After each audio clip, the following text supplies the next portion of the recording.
नमस्कार, मैं हूं अमित पालित और इस वक्त मेरे साथ स्टूडियो में मौजूद हैं मेरे सहयोगी पवन नारा और साथ में हमारे इंडिया टीवी के डिफेंस एडिटर मनीष प्रसाद। साथ ही हमारे साथ एयर मार्शल श्रीवास्तव और एम्बेसडर त्रिपाठी। आपको बता दें कि रूस में आज 12वें दिन का युद्ध जारी है और इस बीच बड़ी खबर जो आ रही है सबसे पहले आपको बताते हैं। अब तक रूस के 11,000 सैनिक मारने का यूक्रेन ने एक बार फिर से दावा किया है। रूस के 46 फाइटर जेट, 68 हेलीकॉप्टर ढेर किए गए हैं और यूक्रेन के 290 टैंक और 999 आर्मर्ड व्हीकल्स को भी तबाह करने का यह दावा किया जा रहा है यूक्रेन की ओर से। तो हर रोज एक दावा आता है और उसमें संख्या बढ़ती रहती है। तो 12वें दिन का युद्ध है और यूक्रेन का दावा है कि 11,000 से ज्यादा सैनिक हमने मार गिराए हैं रूस के, और साथ ही साथ उनके हमने करीब 300 टैंक यानी 290 टैंक और करीब 1,000 हमने उनके आर्मर्ड व्हीकल्स को नुकसान पहुंचाया है। नेटो ने यूक्रेन को 17,000 से ज्यादा हथियार दिए हैं। एक हफ्ते में नेटो की तरफ से यूक्रेन को 17,000 हथियार दिए गए हैं। नेटो की तरफ से कहा गया है कि नेटो ने यूक्रेन को एंटी टैंक हथियार दिए हैं, यानी जिस मदद की बात यूक्रेन कर रहा है कि वो मदद मिलनी शुरू हो गई है, उसी बीच नेटो की तरफ से कहा गया है कि 17,000 से ज्यादा हथियार दिए हैं। लेकिन सबसे बड़ा सवाल यह है कि क्या ये 17,000 हथियार यूक्रेन को इस युद्ध में कुछ मजबूती देंगे या सिर्फ गुरिल्ला वॉरफेयर के वो हथियार होंगे। बात विमान देने की भी हो रही है, लेकिन अभी तक पोलैंड की तरफ से इस बात की सहमति नहीं आई है। जो पहल अमेरिका ने की है वो कि आप विमान दीजिए, हम आपको अमेरिकन प्लेन्स देंगे, लेकिन उस पर वो क्लैरिटी अभी तक नहीं है। इस बीच एक बड़ी खबर यह आ रही है कि सुमी में फंसे भारतीय छात्रों को निकालने की तैयारी की जा रही है। सीज फायर के बीच भारतीयों को निकालने की तैयारी में है। यूक्रेन के सुमी में फंसे हुए 800 भारतीय छात्र हैं। भारतीयों को बाहर निकालने के लिए प्रधानमंत्री नरेंद्र मोदी और यूक्रेन के राष्ट्रपति जेलेंस्की में बात हुई है। जेलेंस्की से बातचीत में मोदी ने इस मुद्दे को उठाया कि किस तरीके से सुमी में फंसे हुए भारतीय छात्रों को बाहर निकाला जाए। तो ये बड़ी खबर इस वक्त आपको बता दें कि प्रधानमंत्री मोदी की जो बातचीत हुई है, 35 मिनट तक ये बातचीत रही है और इस दौरान जो सबसे बड़ा मुद्दा रहा था वो है भारत के 800 छात्रों को सुमी से निकालना।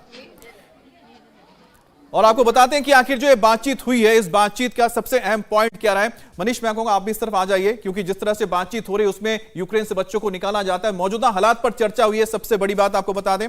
इसके अलावा रूस यूक्रेन से जो बातचीत करके प्रधानमंत्री मोदी ने सराहना की है कि एटलीस्ट बातचीत के जरिए मामला सुलझाया जाए। भारतीयों की मदद के लिए धन्यवाद दिया गया यूक्रेन को और यूक्रेन से भारतीयों को निकालने के लिए भी प्रधानमंत्री मोदी ने जेलेंस्की का धन्यवाद दिया। सुमी से भारतीयों को निकालने पर बड़ी चर्चा हुई है। 800 स्टूडेंट्स वहां पर मौजूद है, उनको निकालना इस वक्त सरकार की सबसे बड़ी प्रायोरिटी यानी कि प्राथमिकता है और इसको लेकर एक एक डिटेल्स में बातचीत की गई है। भारत को क्या मदद चाहिए यूक्रेन से, उसके बारे में जानकारी दी गई है। तो कुल मिलाकर से एक बहुत इंपॉर्टेंट डेवलपमेंट है आज जब सीज फायर हुआ है और साथ ही साथ बच्चों को निकालने के लिए भी बातचीत हो रही है जेलेंस्की के साथ। पीएम मोदी से जेलेंस्की की बातचीत पर ट्वीट भी आया है। प्रधानमंत्री मोदी ने रूस के हमले को लेकर जानकारी दी गई है उनको, जेलेंस्की ने उनको जानकारी दी और भारत की मदद के लिए धन्यवाद दिया है जेलेंस्की ने। तो ट्वीट आपको बता दें, informed prime minister Narendra Modi about countering Russian aggression.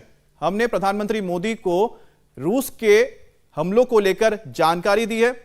Appreciate the assistance to the citizens during the war and commitment to direct peaceful dialogue at the highest level. Grateful for the support to the Ukrainian people. #StopRussia. ये Ukraine की ओर से tweet किया गया जिसमें प्रधानमंत्री मोदी को बताया गया कि रशियन जो लगातार हमले हो रहे हैं उसकी जानकारी दी गई है और साथ ही यूक्रेन की ओर से धन्यवाद दिया गया है जिस तरह से भारत की कोशिश हो रही है कि किस तरह से मदद पहुंचाई जाए। मदद पहुंचाई गई है यूक्रेन को भारत की ओर से और साथ ही साथ रशिया के साथ जो लगातार प्रधानमंत्री मोदी भी बातचीत कर रहे हैं और इस मामले को बातचीत के जरिए सुलझाने की कोशिश कर रहे हैं। तो जेलेंस्की से बात करने के बाद अब प्रधानमंत्री मोदी रूस के राष्ट्रपति पुतिन से भी बात करने वाले हैं। और अब देखिए, पहले जेलेंस्की से बात की, अब पुतिन से बात करनी है और मसला यही है कि सुमी में फंसे हुए भारतीयों को बाहर कैसे निकाला जाए। जिस तरीके से पहले जेलेंस्की से बात की, फिर पुतिन से बात, इससे पहले भी प्रधानमंत्री नरेंद्र मोदी ने रूस के राष्ट्रपति पुतिन और जेलेंस्की से बातचीत की थी, जिसके बाद कुछ रास्ता निकला था छात्रों को वापस लाने का। लेकिन सुमी में फंसे हुए छात्र अभी भी भारत के लिए चुनौती है एक छोटा सा और उसी के लिए काम चल रहा है। कुछ ऐड करना चाह रहे हैं उसके बाद? देखिए, जो सुमी में छात्र फंसे हैं तो हमने दो रास्ते देखे। एक तो रूस की तरफ का रास्ता है, रूस की बाउंड्री वहां से सिर्फ 48 किलोमीटर्स है जी। तो अब सवाल ये उठता है, अगर वो 48 किलोमीटर्स है तो हम इतनी दूर पोल्टोवा क्यों जा रहे हैं? उसका रीजन, खास रीजन यह है कि उस इलाके में जिनको हम अल्ट्रा नेशनलिस्ट कहते हैं यूक्रेनियन साइड से, और कभी उनको नाजी भी कहा जाता है, उनका वहां पर बहुत प्रभुत्व है।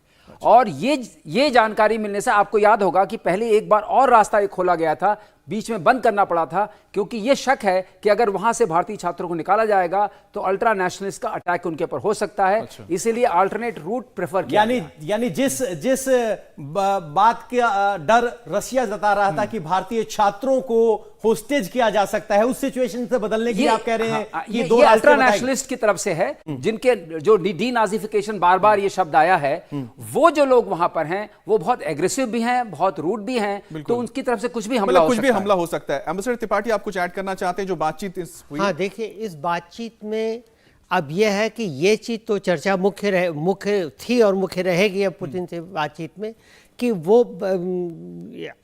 इस युद्ध का में जो भी परिणाम हो, लेकिन पहली प्राथमिकता हमारी होगी इन लोगों को निकालने का। और जैसा कि जनरल साहब कह रहे थे कि पोल्टोवा से निकालना वो ज़्यादा हमारे लिए सुविधाजनक होगा।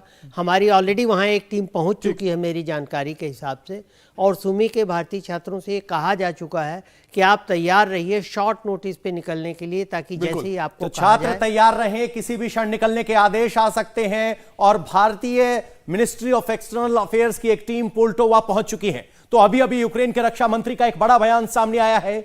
यूक्रेन ने जवाबी हमले और तेज करने का ऐलान किया है। यूक्रेन के रक्षा मंत्री ने कहा है कि वो हमले से रूस को सरप्राइज करेंगे।